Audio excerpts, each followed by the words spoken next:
चलिए, तो हमारा जो नेक्स्ट टॉपिक है वो है मॉडेम। ठीक है, हमारा नेक्स्ट टॉपिक है मॉडेम। तो सबसे पहले मॉडेम का फुल फॉर्म देख लेते हैं। Modulator, demodulator. एमओ से मॉड्यूलेटर, डीईएम से डीमॉड्यूलेटर। अब मॉडेम का काम क्या है, इसमें सबसे पहले तो मैं आपको एक बात बता दूं कि कभी भी अभी जो हमारे पास ब्रॉडबैंड आता है घर में, ठीक है, तो क्या होता है कि वो जो ब्रॉडबैंड है वो टेलीफोन लाइन के थ्रू आता है अभी प्रेजेंट में। क्योंकि अब आप देखो, बाय द वे कि बीएसएनएल का हो या फिर जियो का हो, वो अपना टेलीफोन लाइन का केबल वो बिछाता है पूरा, ठीक है, और आपके घर तक पहुंचता है, आपके मोहल्ला तक पहुंचता है। मोहल्ला में मतलब एक पोल रहता है जहाँ पर पोल पे कॉमन पॉइंट रहता है, जहाँ से मतलब सभी के घर में वो टेलीफोन लाइन के थ्रू भेजता है। अब ये अब दो तरह का सिग्नल होता है, एक होता है डिजिटल सिग्नल, एक होता है एनालॉग सिग्नल। ठीक है, आपको ये जानना है कि तार में, जो टेलीफोन लाइन में जो तार होता है, वायर होता है, केबल होता है, उसमें एनालॉग सिग्नल जाता है, और हमारा जो कंप्यूटर जो सिग्नल को समझता है वो डिजिटल सिग्नल को समझता है। ठीक है, डिजिटल सिग्नल मतलब वो 0-1 के फॉर्म में रहता है, 0-1 के फॉर्म रहता है। मैं आपको बस समझा देता हूँ कि उसमें क्या होता है ना कि एक बार स्विच ऑन होता है, ठीक है, एक बार स्विच ऑफ होता है। तो जब स्विच ऑन हुआ तो मतलब वो 1 समझता है, जब स्विच ऑफ हुआ तो वो 0 समझता है। तो 0-1 के फॉर्म में सिग्नल रहता है, और वही जो 0-1 के फॉर्म में सिग्नल रहता है उसी को डिजिटल सिग्नल बोला जाता है। तो हमारा कंप्यूटर जो है वो डिजिटल सिग्नल को पहचानता है। ठीक है, तो ये जो मॉडेम है, अब आप खुद देखो आप एक एग्जांपल समझो। ठीक है, एक एक कोई बंदा है, ठीक है, जो रसिया से आ रहा है या चाइना से आ रहा है, कुछ मैसेज लेके आया, यहाँ तक आया, ये मैसेज मुझ तक पहुंचना है। वो चाइना में कुछ बोल रहा है, मुझे तो चाइनीज नहीं आता है, तो मैं कैसे समझ पाऊंगा। तो यहाँ पर एक और बंदा रहेगा, वो क्या करेगा कि इस चाइनीज को, ठीक है, मुझे हिंदी समझ आता है, तो वो क्या करेगा, चाइनीज को अपने पास लेके और वो मुझे हिंदी में ट्रांसलेट कर देगा, मैं हिंदी में समझ जाऊंगा। फिर मैं वापस जो अपना सिग्नल उसको भेजूंगा, तो फिर वो हिंदी को कन्वर्ट करके चाइनीज में बदल देगा, तो वो फिर लेके चला जाएगा। तो सेम यही काम मॉडेम करता है। मॉडेम क्या करता है कि जो टेलीफोन लाइन से जो मेरा सिग्नल आ रहा है, वायर के थ्रू, तार के थ्रू जो सिग्नल आ रहा है एनालॉग फॉर्म में, उसको क्या करेगा, सिंस वो कंप्यूटर तो समझ नहीं पा रहा है, तो मॉडेम पे आएगा, मॉडेम उसको डिजिटल सिग्नल में बदल देगा, फिर कंप्यूटर के पास आ गया। कंप्यूटर क्या करेगा कि जो भी डिजिटल सिग्नल था उसको यूज किया, और फिर वापस सिग्नल जब भेजेगा, तो डिजिटल सिग्नल को वापस जब भेजेगा तो फिर से मॉडेम में जाएगा, मॉडेम उसी सिग्नल को फिर से एनालॉग में बदल देगा, और वो वायर के थ्रू, टेलीफोन वायर के थ्रू फिर वापस चला जाएगा। तो बस यही मॉडेम का काम है। तो आपको आपके घरों में मॉडेम लगा रहता है, अगर आपने ब्रॉडबैंड लगवाया है तो आपके घरों में मॉडेम लगा रहता है। ठीक है, वो उसका काम ही होता है कि वो डिजिटल को एनालॉग में बदलता है, एनालॉग को डिजिटल में बदलता है।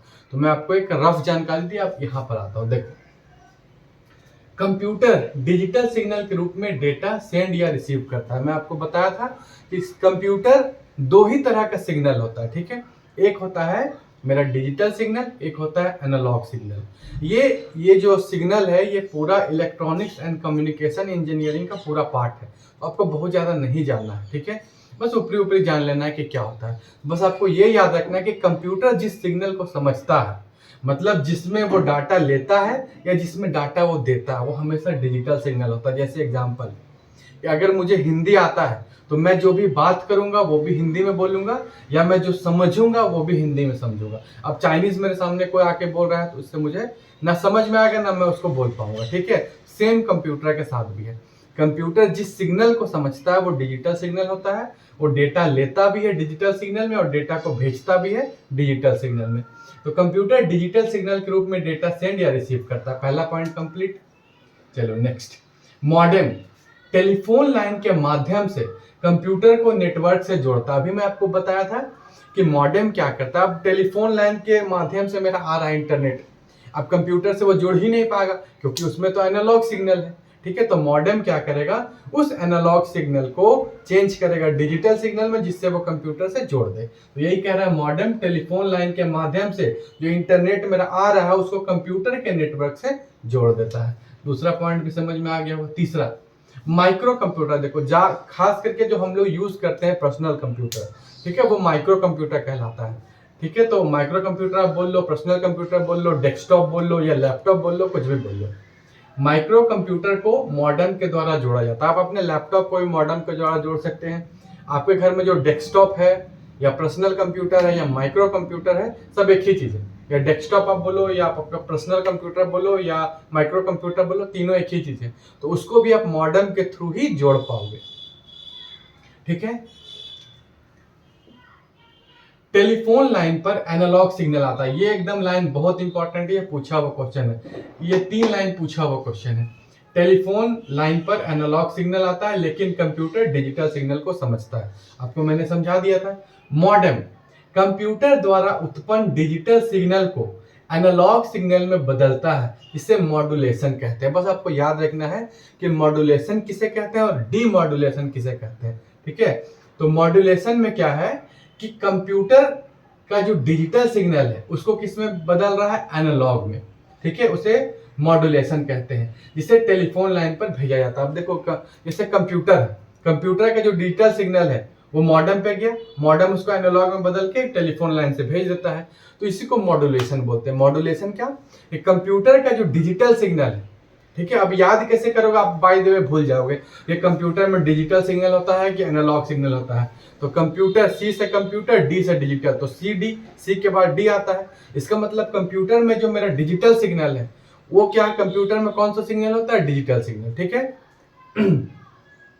अब कंप्यूटर जो है वो डिजिटल सिग्नल है, ठीक है, उसको क्या कर रहा है कि मॉडेम जो क्या क्या उस डिजिटल सिग्नल को बदल दिया एनालॉग में और भेज दिया टेलीफोन वायर के थ्रू। तो इसी प्रोसेस को बोलते हैं मॉड्यूलेशन। अब एक नेक्स्ट है, मॉडेम टेलीफोन लाइन पर प्राप्त एनालॉग सिग्नल को डिजिटल सिग्नल में बदलता है, जिसे डीमॉड्यूलेशन बोलते हैं, तथा यह डिजिटल सिग्नल को कंप्यूटर को भेजता है। ठीक है, अब टेलीफोन लाइन से जो मेरा एनालॉग सिग्नल आ रहा है तो मॉडेम उसको क्या करेगा, डिजिटल में चेंज करेगा और कंप्यूटर को भेज देगा, जिसे डीमॉड्यूलेशन बोलते हैं। तो यहाँ पर था मेरा मॉड्यूलेशन और डीमॉड्यूलेशन। ठीक है, मॉडेम का आविष्कार AT&T कंपनी ने किया था। ठीक है, कौन किया था, AT&T। ठीक है, अब यहां पर ना ये बहुत कंफ्यूजन होता है। ये आप समझना बहुत आसान है लेकिन इसको याद रखना बहुत मुश्किल है। ये मॉड्यूलेशन किसको बोलते हैं, डीमॉड्यूलेशन किसको बोलते हैं, कौन सिग्नल किस में बदलता है। तो मेरे पास 2 तरह का सिग्नल है।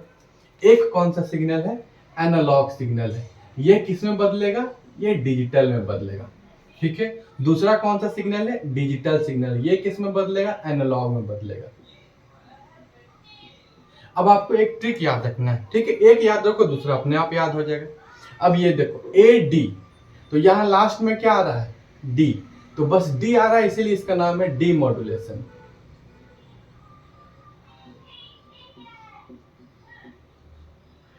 A के बाद D आ रहा है तो लास्ट में क्या आया, D, D से डीमॉड्यूलेशन बचा, दूसरा जो बच गया वो मॉड्यूलेशन।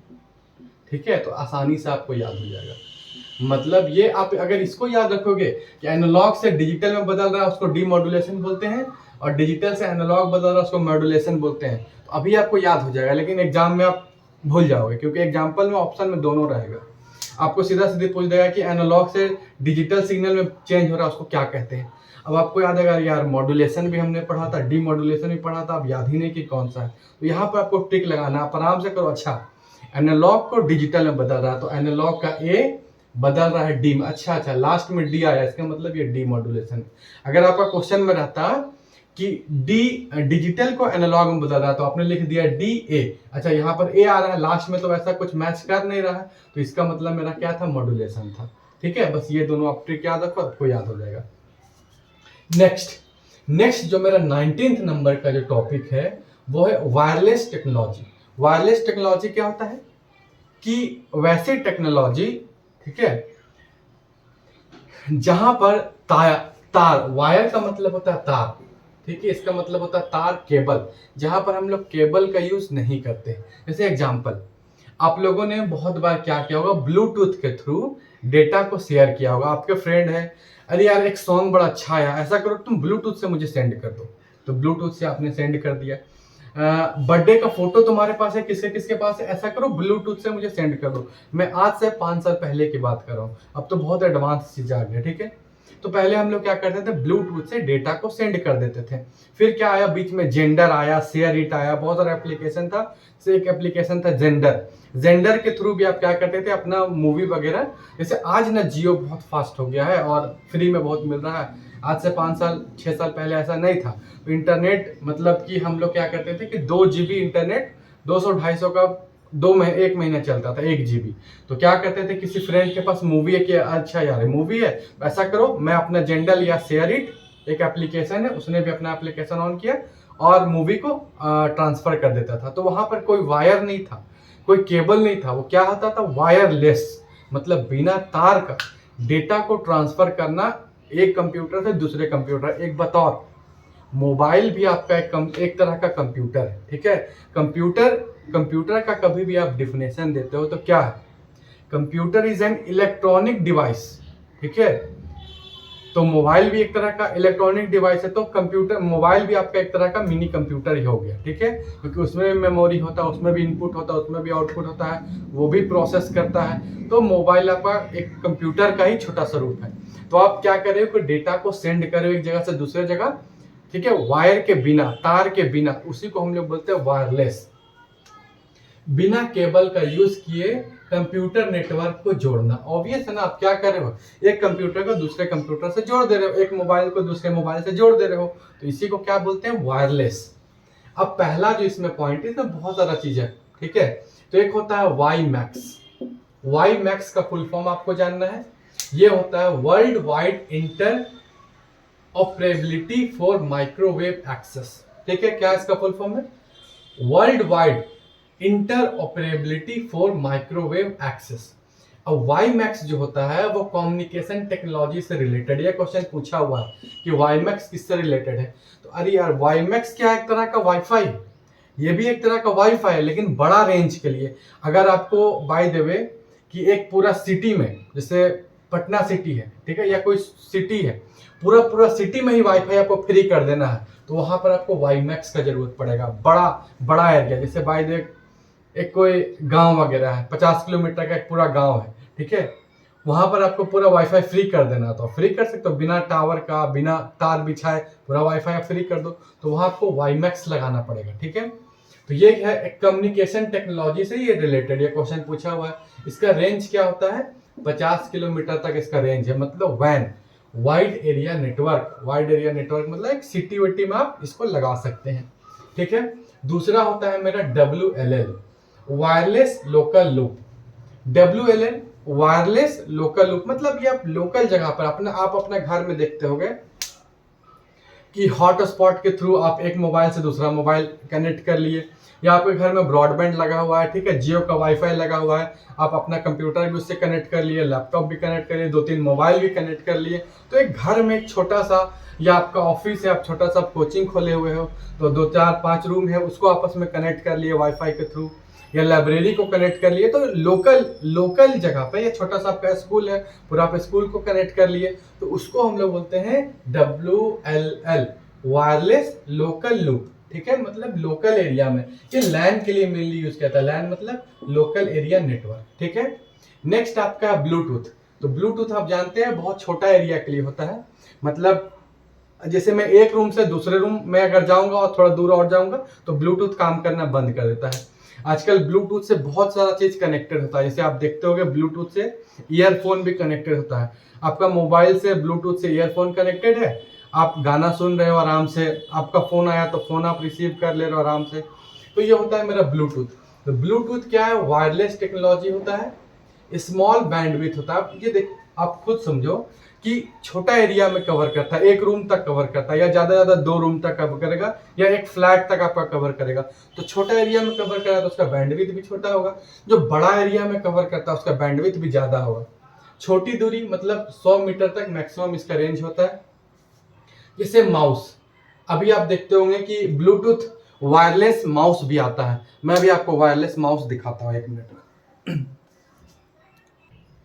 अब ये देखो, एक मेरे पास ये माउस है, आपको दिख रहा होगा, देखो इसमें वायर लगा हुआ है, दिख रहा है, देखो ये वायर लगा हुआ है, ठीक है। ये पिन मेरा है, ये वाला आप देखो पिन दिख रहा होगा, ये पिन है। इस पिन के थ्रू मैं क्या करूँगा कि कंप्यूटर लैपटॉप में ये मेरा जो माउस है इसको मैं कनेक्ट कर दूंगा। ये वायर वाला है। एक होता है मेरा वायरलेस, ये आप देखो, एक और मेरे पास माउस है, ये वायरलेस। इसमें आप कहीं पर भी वायर दिख रहे हो, नहीं दिख रहा है, ये वायरलेस माउस है। इसमें क्या होता है, एक रिसीवर होता है, ठीक है, एक रिसीवर होता है छोटा सा, जिसको मैं लैपटॉप से कनेक्ट कर देता हूँ, छोटा सा एक रिसीवर होता है। और ये माउस उस रिसीवर के थ्रू, ब्लूटूथ के थ्रू ये मेरे लैपटॉप से कनेक्ट हो जाता है, ब्लूटूथ के थ्रू। और फिर मैं इसमें माउस में कुछ भी ऐसे ऐसे करूँगा, वो मेरा लैपटॉप में चलते रहेगा। इसी तरह क्या है कि ब्लूटूथ के थ्रू आपका कीबोर्ड या प्रिंटर, ठीक है, कीबोर्ड हो गया या प्रिंटर हो गया, ये सब कुछ भी है, ये ब्लूटूथ के थ्रू आपका कनेक्टेड हो जाता है, ठीक है। अब हमारा जो नेक्स्ट टॉपिक है, अब आप देखोगे, एक और मैं आपको अपना एक प्रोजेक्ट बताता हूं जहां पर मैं ब्लूटूथ का बहुत ज़्यादा यूज़ किया था। हमने फेसबुक का एक प्रोडक्ट हमने बना रहा था, स्मार्ट वॉच, ठीक है, smart watch, sorry smart glass. तो एक ग्लास था, उसको क्या करना पड़ता था कि ब्लूटूथ के थ्रू मोबाइल में एक एप्लीकेशन था उस स्मार्ट ग्लास के लिए, उससे वो कनेक्ट हो जाता था। और उसके बाद क्या है कि यहाँ पर एक बटन था छोटा सा, आप ऐसे करते तो फोटो क्लिक हो जाता उसी ग्लास से। ऐसे आप उसको क्लिक करते तो 1 मिनट तक रिकॉर्डिंग भी हो जाता था। किसी का फोन आता था तो ऑटोमेटिक क्या है कि आप बस जैसे फोन आया, आप यहाँ पर ये जो ग्लास था ना, यहाँ पे इसको ऐसे टच कर देने से क्या होता था कि फोन अपने आप मतलब कि कॉल आने लगता था, आप उससे बात कर सकते हो। तो यहाँ पर स्पीकर दिया हुआ था, आप चाहते तो मोबाइल के थ्रू यहाँ पर गाना सुन सकते हो। तो मतलब मल्टीपर्पज ग्लास बनाया जा रहा था, वो फेसबुक ने बनाया था। और शायद वो जो प्रोडक्ट है वो यूएस में लॉन्च भी हो गया है, अभी इंडिया नहीं आया है, यूएस में वो लॉन्च हो गया स्मार्ट ग्लास। तो हमने उस प्रोजेक्ट में काम किया था, तो वो भी ब्लूटूथ से कनेक्टेड था। नेक्स्ट जो हमारा है वाईफाई के लिए मुझे आपको बताने का जरूरत नहीं है, आज का जो मॉडर्न टाइम है उसमें सभी कोई वाईफाई का यूज कर रहे हैं। वायरलेस फिडेलिटी, आपको इसका बस फुल फॉर्म याद रखना है। और ये मेनली जो वाईफाई यूज होता है वो लैन के लिए यूज होता है, 100 मीटर लैन के लिए मेरा वाईफाई मेनली यूज होता है। अब नेक्स्ट जो मेरा वायरलेस एक्सेस पॉइंट, ठीक है, वायरलेस एक्सेस पॉइंट। अब यहाँ पर देखो, एक डिवाइस जो विभिन्न उपकरण को, मतलब उपकरण मतलब भी डिवाइस ही होता है, एक डिवाइस जो दूसरे डिवाइस को वाईफाई या ब्लूटूथ के साथ जोड़ता है, तो यही क्या है मेरा वायरलेस एक्सेस पॉइंट, ठीक है। इसे हॉटस्पॉट भी बोलते हैं। आप खुद देखो, आप मोबाइल में हॉटस्पॉट यूज किए होगे, क्या है कि आपका इंटरनेट खत्म हो गया, आप अपने फ्रेंड को बोले यार मेरा इंटरनेट खत्म हो गया, ऐसा करो तुम अपना हॉटस्पॉट ऑन करो। तो वो बंदा क्या करता है, अपना हॉटस्पॉट ऑन करता है। तो अब उसके हॉटस्पॉट के थ्रू उसका इंटरनेट आप अपने मोबाइल में वाईफाई के थ्रू ले लेते हो और यूज करते हो, ठीक है। तो इसी को कहते हैं हॉटस्पॉट या वायरलेस एक्सेस पॉइंट। इसे हॉटस्पॉट भी बोलते हैं। हॉटस्पॉट वह स्थान है जहां से वायरलेस नेटवर्क द्वारा इंटरनेट प्राप्त किया जाता है। तो आप हॉटस्पॉट यूज किए होंगे, तो इसीलिए इसमें मैं बहुत ज्यादा फोकस नहीं कर रहा हूँ। नेक्स्ट है नोट, 4G टेक्नोलॉजी। तो अभी आप देख रहे होगे कि 4G टेक्नोलॉजी के बाद अभी 5G टेक्नोलॉजी भी आ गया है। पूरे इंडिया में नहीं आया, लेकिन दिल्ली वगैरह में आ गया है, ठीक है। तो दिल्ली में अभी 5G टेक्नोलॉजी फ्री चल रहा है, मतलब जो जिनके पास भी 5G सिम है वो फ्री एक्सेस कर सकते हैं दिल्ली में। कब तक ये रहेगा मुझे पता नहीं, जियो का मैं बात कर रहा हूँ। तो 5G टेक्नोलॉजी पे आ गया, लेकिन सिंस ये बुक पुराना है तो 4G टेक्नोलॉजी के बारे में लिखा हुआ है। तो आप ये देख लो, देखो 4G टेक्नोलॉजी में जो इंटरनेट का यूज करता था वो करता है TCP/IP प्रोटोकॉल। तो आपसे पूछेगा प्रोटोकॉल कौन सा यूज करता था, तो TCP/IP। उसके बाद इसमें जो वॉइस जो है, ठीक है, वो वॉइस किसका यूज करता था, तो वोल्टेज टेक्नोलॉजी के द्वारा इसमें वॉइस का यूज हुआ था। जैसे आप इंटरनेट के थ्रू फोन पे बात कर रहे हो तो वोल्टेज, इसका मतलब होता है voice over long range evolution.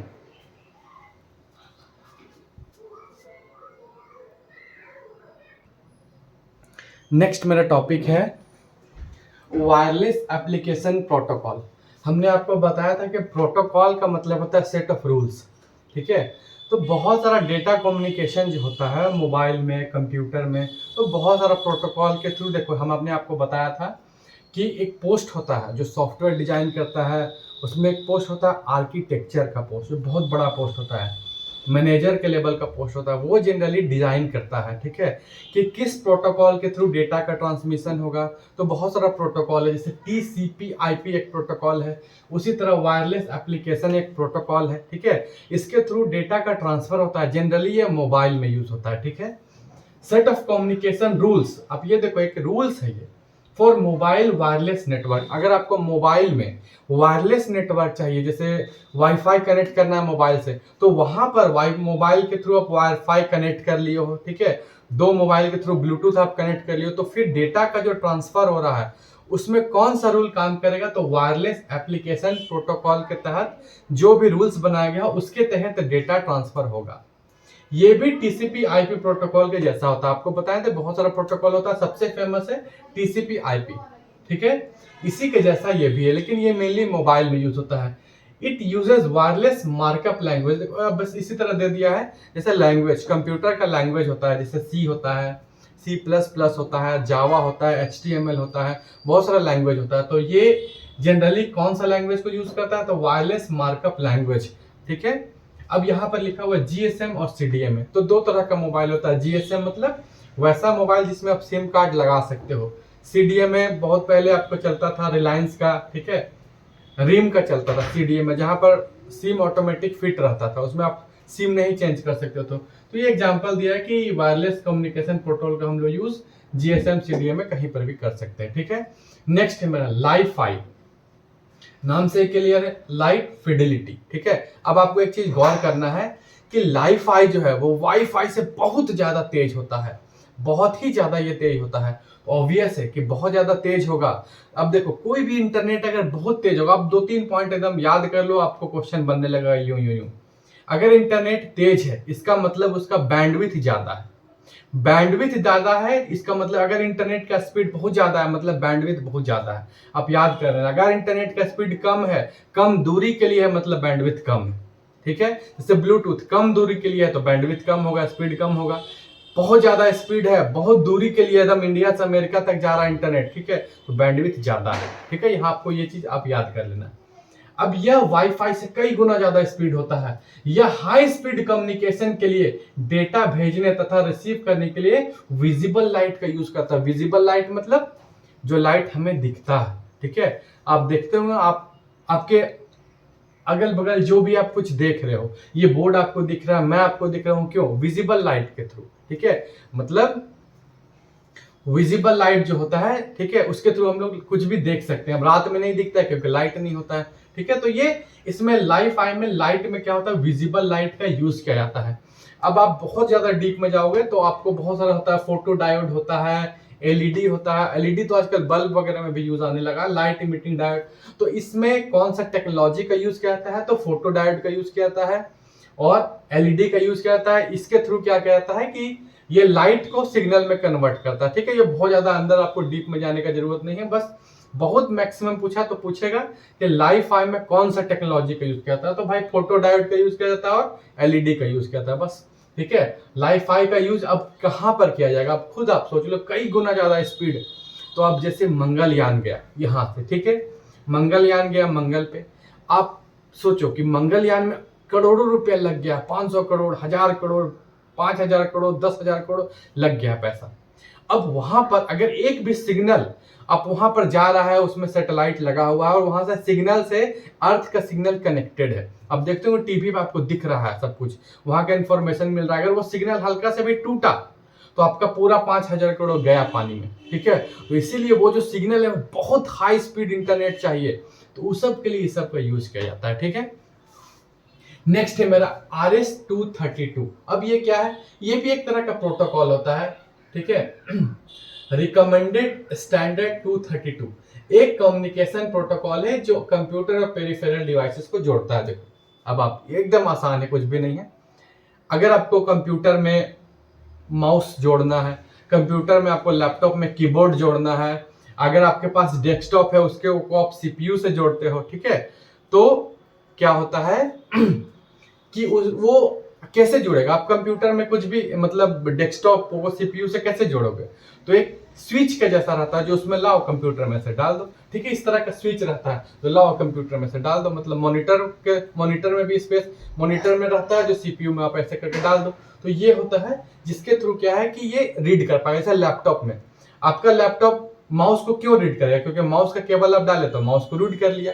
तो ये जो रीड कर रहा है, ठीक है, आपका माउस को रीड कर लिया, आप लैपटॉप के थ्रू प्रिंटर अपना जोड़ दो तो प्रिंटर को आपको वो लैपटॉप जो है वो प्रिंटर को रीड करने लगेगा। फिर आप प्रिंटर में कुछ भी डेटा उटा भेज सकते हो प्रिंट करने के लिए। आपको कभी कभी आप मोबाइल है आपके पास, डाटा भर गया, आप बोलते हो यार मेरे पास पूरा मोबाइल फुल हो गया, ऐसा करते हैं मोबाइल का जो भी मेरा फोटो वीडियो कंप्यूटर में डाल देते हैं। आप डेटा केबल लेते हो, मोबाइल में डालते हो, मोबाइल से कनेक्ट करते हो कंप्यूटर में। तो जो मोबाइल को आप कंप्यूटर से जोड़ दिए तो वो क्यों जुड़ रहा है, उसके बीच का प्रोटोकॉल क्या है? तो ये एक होता है प्रोटोकॉल R32 RS32।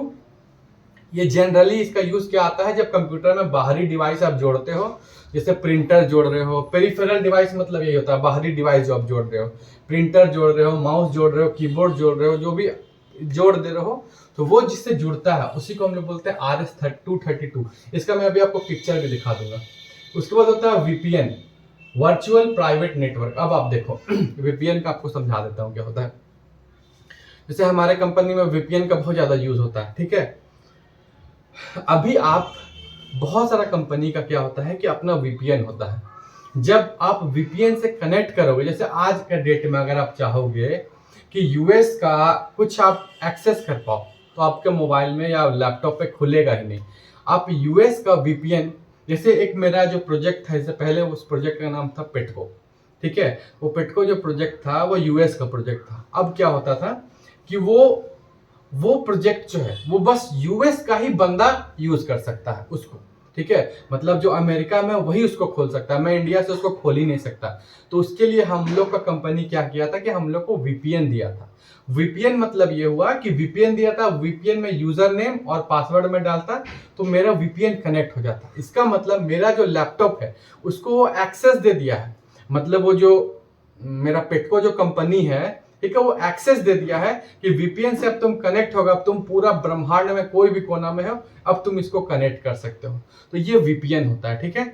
जैसे बाय द वे कि यूएस का मिलिट्री है, उसका अपना सॉफ्टवेयर वगैरह है, तो सब कोई नहीं कनेक्ट होता। नहीं तो राव का इतना मटेरियल है, प्रधानमंत्री के पास इतना इतना डाटा है, सब कनेक्ट हो जाएगा? नहीं कनेक्ट हो सकता है, उसका VPN रहता है। VPN जैसे बाय द वे प्रधानमंत्री PMO ऑफिस है, बहुत सारा कंप्यूटर में बहुत सारा डाटा है, बहुत सीक्रेट डाटा भी है, ठीक है? तो वैसे तो बहुत सारा टेररिस्ट सीक्रेट डाटा निकाल लेगा कि हाँ भाई ये करना वो करना है, कितना पैसा कैसे है। RBI है, RBI reserve bank of India, उसका भी बहुत सारा सीक्रेट डेटा है। अब हम लोग का बहुत सारा रिसर्च चल रहा है जो सीक्रेट डेटा है, रसिया का सीक्रेट डेटा है, अमेरिका का सीक्रेट डेटा, आपको सब पता है? नहीं, क्योंकि वो सब जो होता है वो VPN से प्रोटेक्टेड होता है।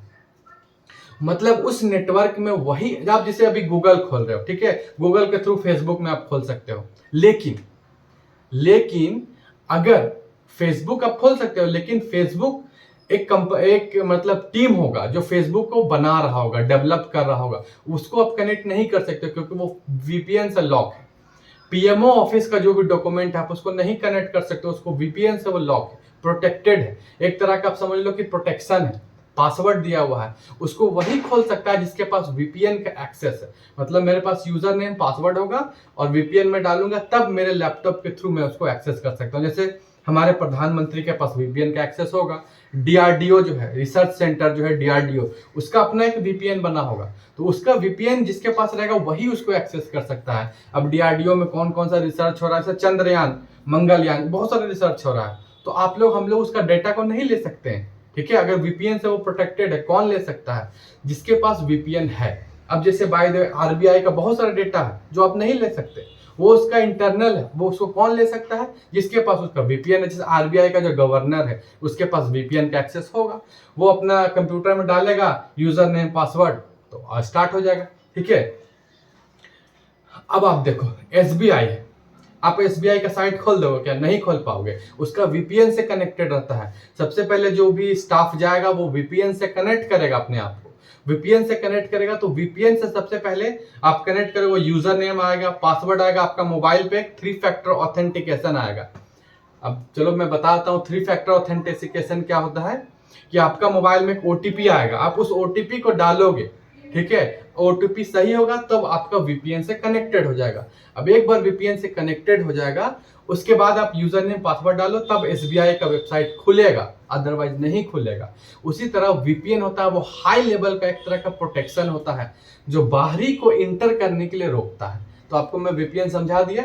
अगर आपके पास वीपीएन है, बहुत सारा ऐसा साइट होता है, यूएस का साइट है, उसको आप नहीं खोल सकते हो। जैसे पिछला मैं आपको बताया पेटको जिसमें मैं काम करता था वो नहीं खोल सकता था, वीपीएन हम लोग को कनेक्ट करना पड़ता था, वीपीएन कनेक्ट करने के बाद ही वो साइट खुलता था, ठीक है। तो बहुत सारा अब जैसे आप एक चैनल है स्टडी आईक्यू, स्टडी आईक्यू जो है वो बहुत सारे देश का वीपीएन लेके रखा है, वीपीएन लेने के लिए उसको पैसा पेड करना पड़ता होगा, तब वो जैसे रसिया का वीपीएन आप ले लियो तो रसिया का डॉक्यूमेंट आप जो है मतलब तो आप उसको एक्सेस कर सकते हो। यूएस का वीपीएन लिए हो तो आप वहां का डॉक्यूमेंट को एक्सेस कर सकते हो, अदरवाइज आप नहीं कर सकते, ठीक है। आप इंडिया से चाहोगे कि यूएस का बहुत सारा चीज खोल लो तो नहीं खुलेगा यहाँ से, उसके लिए अब आप हैकर हो तब तो अलग बात है, हैकर का तो भाई अलग है, लेकिन ऐसे जो हमारा होता है वो नहीं कनेक्ट कर सकते हैं। तो यही होता है वीपीएन। पर्सनल इंटरनेट पर बना कंप्यूटर परिपथ, परिपथ मतलब सर्किट, ठीक है, मतलब कंप्यूटर का जो अपना जो सर्किट बना हुआ है जो यूजर को अपने संस्था में प्रवेश करने की सुविधा देता है।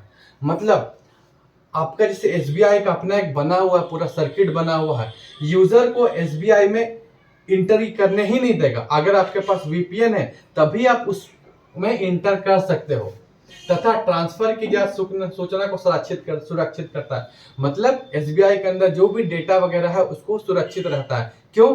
वीपीएन से कनेक्टेड है, बाहर का हैकर उसमें घुस ही नहीं सकता है, ठीक है। तो जब घुस नहीं सकता है तो जिसके पास वीपीएन है उसी के पास डेटा है, तो डेटा सुरक्षित है। अब बाय द वे जैसे रसिया अटैक कर रहा था यूक्रेन पे, तो उसके पास बहुत सारा सीक्रेट डेटा होगा ना, अब डेटा कोई भी चुरा सकता है, तो वो वीपीएन से कनेक्टेड होगा। अब जिसके जिसके पास वीपीएन का एक्शन होगा वही जा सके वहां पर डेटा को खोल सकता है, देख सकता है। तो ऑब्वियस है कि वो डेटा उसका सुरक्षित है, तो वीपीएन का यूज किया जाता है इसमें, ठीक है। मतलब पर्सनल इंटरनेट पे आपका जो अपना एक पर्सनल एरिया है, ठीक है, जैसे अब डीआरडीओ का अपना जो पर्सनल एरिया है वो पूरा वर्ल्ड के लिए खुला हुआ नहीं है कि कोई भी आओ डीआरडीओ का सीक्रेट डेटा को देख लो, ऐसा नहीं होता है। बड़ा बड़ा रिसर्च सेंटर चल रहा है तो सबका अपना सीक्रेट डेटा है। जैसे कंपनी है, ठीक है, वो क्या करता है आर&डी करवाता है, research and development, research and development में वो 10,000 करोड़ खर्चा कर दिया है, तो क्या अपना जो डेटा है उसको फ्री छोड़ देगा? वो 10,000 करोड़ फ्री में रख देगा, तो उसको वो कंपनी का जो डेटा है, ठीक है, तो वो बस वही एक्सेस कर सकता है जो कंपनी का आदमी है। जैसे मेरा कंपनी है, ठीक है, जैसे मेरा कंपनी एचसीएल है, तो एचसीएल का डेटा आप चाहो तो नहीं खोल सकते हो, मैं भी नहीं खोल सकता, लेकिन सिंस मेरे पास वीपीएन का एक्सेस है, मैं कंप्यूटर से वीपीएन को कनेक्ट करता हूं तो फिर उसका पूरा डेटा को हम एक्सेस कर सकते हैं, ठीक है। अब आप खुद सोचो, फेसबुक जो एक प्रोजेक्ट है, फेसबुक जो बना एप्लीकेशन, आप तो बहुत आराम से यूज कर रहे हो, अरे भाई हाँ फेसबुक यूज करे बहुत मजा आ रहा है, फेसबुक बनाने में कितना खर्चा पड़ा होगा। मेरी जो प्रोजेक्ट था पिछला प्रोजेक्ट, उसको मेरा कंपनी को बनाने के लिए 1 साल का कॉन्ट्रैक्ट दिया था 100 करोड़, और मेरा बहुत छोटा सा ये था प्रोजेक्ट था। फेसबुक को बनाने में कम से कम 1000 करोड़ लग गया होगा, ठीक है। या जो चैट जीपीटी आप सुनते हो, एआई टूल्स, उसको बनाने में कम से कम 5 से 10 हजार से भी ज्यादा लग गया होगा, 10 से 20 हजार करोड़ लगा होगा सिर्फ उस छोटा सा एप्लीकेशन को बनाने में। आपको लगता होगा कि यार ये तो बहुत छोटा है, बहुत इजी है, फेसबुक बहुत आसान है, फेसबुक को बनाने में कम से कम 5 से 10 हजार करोड़ लगा होगा, उसको मेंटेन करने में जो फेसबुक का मालिक है उसको खर्चा हो रहा होगा 100 करोड़ 500 करोड़ सालाना, ईयरली। तो उसका डेटा आप खुद बताओ, जो 500 करोड़ महीने सालाना खर्चा कर रहा है अपना एप्लीकेशन के लिए, उसका डेटा को आप ऐसे ही एक्सेस कर लो, वो फ्री छोड़ देगा? नहीं, उसका जो कोडिंग हुआ है, फेसबुक का जो अपना कोडिंग हुआ है, front end coding, back and coding हुआ है, वो सब बहुत सीक्रेट तरह से उसका डेटाबेस में रखा हुआ होगा, अपना क्लाउड में रखा होगा वो, तो आपको कैसे वो एक्सेस करने देगा? तो वही एक्सेस कर सकता है जिसके पास उसका वीपीएन है, ठीक है। वो कोई भी, मैं अपना कंपनी खोला, मैं उस कंपनी में एक एप्लीकेशन बनाया, एप्लीकेशन में मैंने 1000 करोड़ खर्चा कर दिया, अब मैं अपना एप्लीकेशन का जो मेरा कोडिंग है फ्रंट एंड का बैक एंड का, वो मैं खुला छोड़ दूंगा? नहीं, उसको मैं सीक्रेटली रखूंगा, और उसको एक्सेस वही कर सकता है जो मेरा कंपनी का स्टाफ है, मेरा एम्प्लॉय है, जो वीपीएन से कनेक्टेड है। तो आपको वीपीएन मैंने पूरा मतलब प्रैक्टिकल एग्जांपल देके बता दिया, ठीक है। अब एक होता है इंट्रानेट। किसी निजी संस्था के भीतर कंप्यूटर नेटवर्क को आपस में जोड़ने के लिए ये टीसीपी आईपी प्रोटोकॉल का यूज करता है। एग्जांपल इंटरनेट मतलब अपना मतलब उस चीज को बाहरी आदमी नहीं यूज कर सकता। जैसे आप देखते हो लाइब्रेरी का अपना वाईफाई लगा हुआ है, ठीक है, मतलब जो भी लाइब्रेरी के अंदर है वही यूज कर सकता है, बाहरी आदमी नहीं यूज कर सकता।